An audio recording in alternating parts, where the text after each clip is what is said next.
আলাইকুম ওরহমতুল্লাহি বারাকাতু। আজকে আমরা ঋণ নেওয়া ও দেওয়ার আদব সম্পর্কে কিছু আলোচনা, সুন্নত সম্পর্কে কিছু আলোচনা শুনবো। 1 নম্বর, কারো কাছে ঋণী থেকে হাতে টাকা থাকতেও টালবাহানা করা মারাত্মক গুনাহ।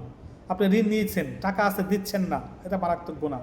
2 নম্বর, আল্লাহ রাসূল সাবধান করেছেন, একান্ত বাধ্যবাধকতা না হলে ঋণ করবে না, কিন্তু একান্তই যদি করতে হয় তা দ্রুত পরিশোধ করার চিন্তা ও চেষ্টা করতে হবে, গাফেল হওয়া যাবে না। অনেকে আছে ঋণ নেয়, দেওয়ার খবর থাকে না, মানে পালিয়ে পালিয়ে বেড়ায়, এরকম ব্যক্তিকে আল্লাহ রসুল অপছন্দ করেছেন। 3 নম্বর, ঋণদাতা যদি কিছু শক্ত বা কর্কশ কথা বলে তবে সবর করবে, কারণ তার হক আছে, তার হক আছে।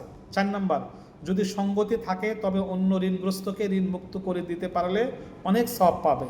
যদি সঙ্গতি থাকে, যদি আপনার সামর্থ্য থাকে, ঋণগ্রস্ত ব্যক্তিকে ঋণ মুক্ত করার জন্য ধার দিলে অনেক সওয়াব হবে। 5 নম্বর, কারো নিকট থেকে করজ নিলে করজ পরিশোধের সঙ্গে সঙ্গে তার জন্য দোয়া করবে এবং তার শুকরিয়া আদায় করবে, কারণ সে তোমার উপকারী।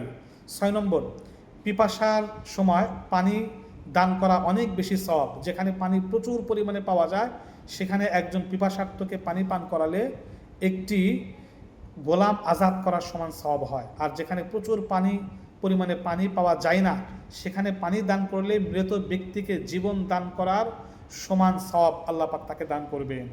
7 নম্বর, ঋণ গ্রহীতা যদি গরিব হয় তবে তাকে পেরেশান করবে না, কিছু সময় তাকে দিবে অথবা ঋণ পুরোটা বা কিছুটা মাফ করে দিবে, তাহলে কিয়ামতের ময়দানে কষ্ট থেকে আল্লাহ তাআলা তোমাকে নাজাত দান করবেন।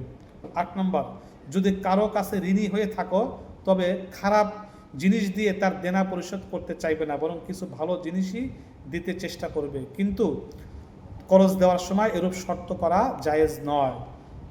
সুন্দর একটি কথা, পরবর্তী ভিডিওতে আমরা পরের থেকে